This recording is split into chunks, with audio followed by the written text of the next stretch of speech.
This is Naples. At dawn, from staging areas near this ancient Italian port, American supplies start moving out. Destination, secret. Mission, secret.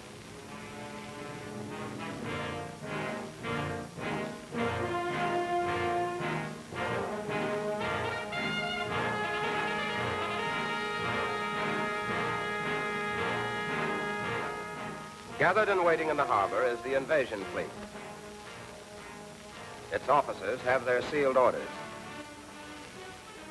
This is the beginning of what turned out to be one of the boldest and toughest combined operations fought by the Fifth Army on the blood-soaked Italian boot. On this mission are battle-hardened veterans of our North African and Sicilian campaigns. This is the beginning of the surprise American landing behind the backs of the Germans at a small seaside town a few miles south of Rome. Name of the town, Anzio.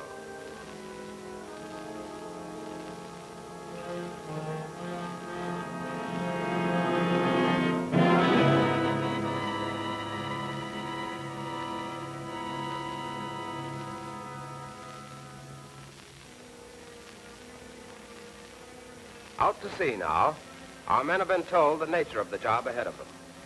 They know that they are moving in for battle with Nazi first-line troops, trained, hard-seasoned veterans who have the strength and determination to stand up against us.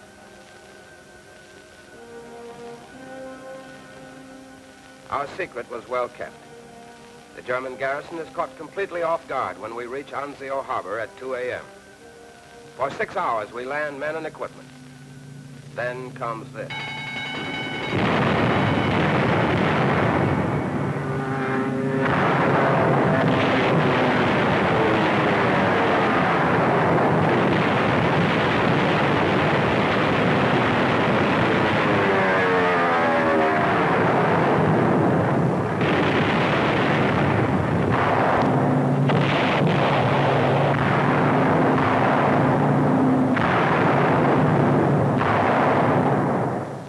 Between Nazi raids, we keep unloading. The quicker we can get the heavy stuff ashore, the better our chances are of staying ashore. Simply landing is not enough, even with strong fighting equipment. Invasion means occupation. Occupation means driving the enemy off, keeping him from driving us off.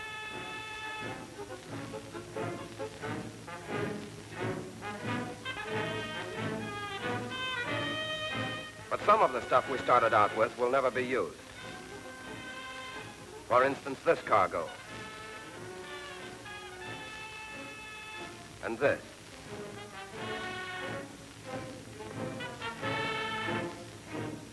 And these ships. We save whatever we can and march into Anzio. Take Anzio. We and our British allies seize Nettuno 2 miles down the coast. And all the while, the Nazi planes keep pasting us. And we keep pasting back.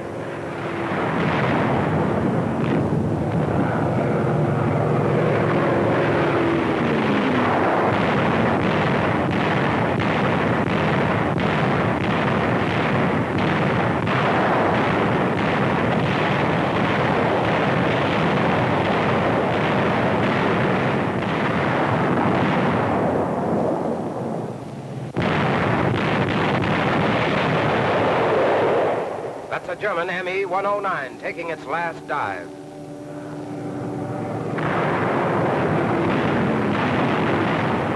That direct hit on us, and others like it, set these heavy trucks flaming in the narrow streets of Anzio, 5,000 miles from their home factory. Precious tires going up in smoke.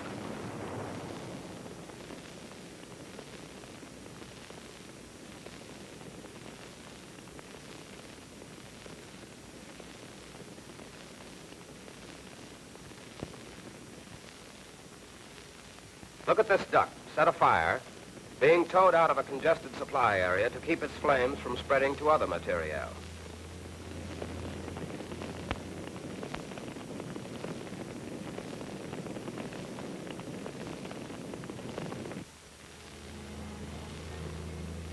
And this is all that's left of another one of our trucks. Our aim is to pinch off the vital German supply route between Rome and Cassino. We widen and deepen our beachhead to approximately 100 square miles. But it is a beachhead as flat and exposed as an arena. Nazi long-range guns keep pounding it, and beyond to the harbor where our ships are supplying us with food and ammunition. It is a beachhead where a general is as vulnerable as a private and vice versa. 100 square miles with not a single square inch of safety. We sent those tanks out there as decoys to draw enemy fire so that our spotters can locate the exact position of German gun emplacements.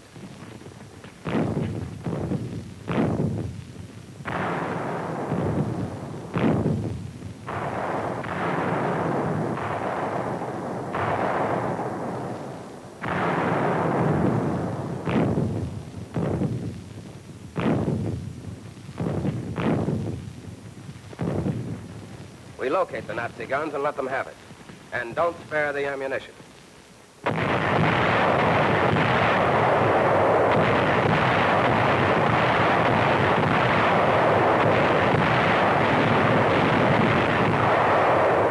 They buried teller mines to slow our push.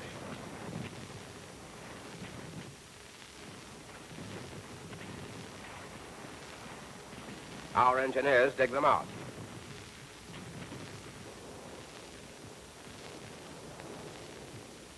Reduce them to dead iron instead of dead Americans. We find them using this vicious new type of wood and plastic mine called the wooden shoe, which evades detection by our minesweepers. It contains enough TNT to tear off a soldier's foot. We clean the field and advance.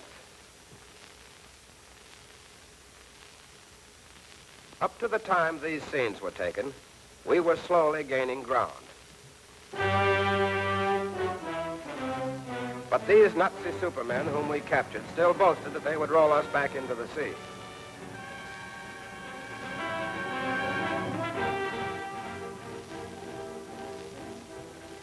Wounded American boys being treated in the field. A rifle stock makes an emergency splint.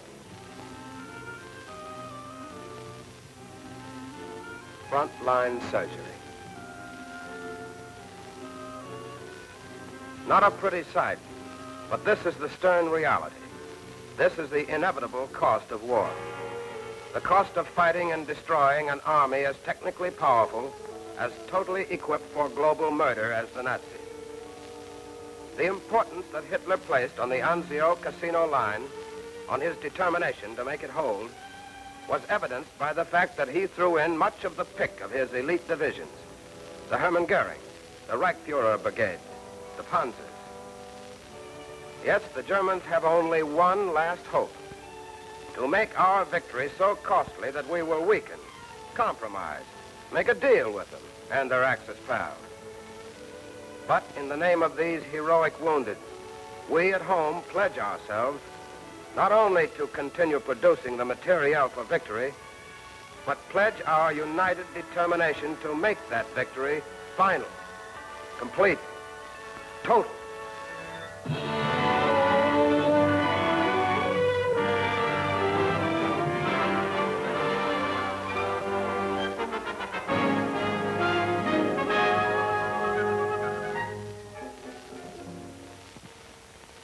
In moments of crisis involving the safety of our native land, the American people have invariably rallied against the danger with courage, faith, and resolution.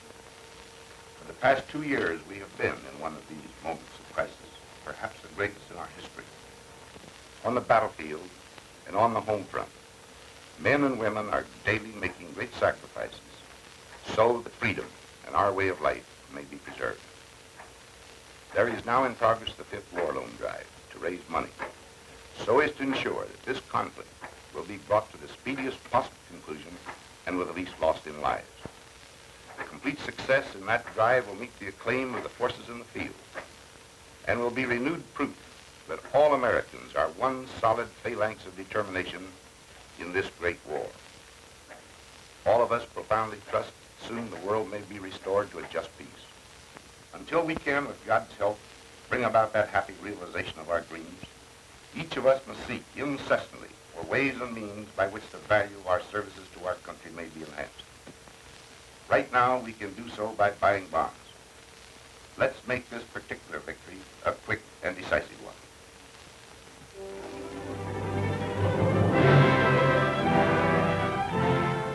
Back the attack. Buy more than before.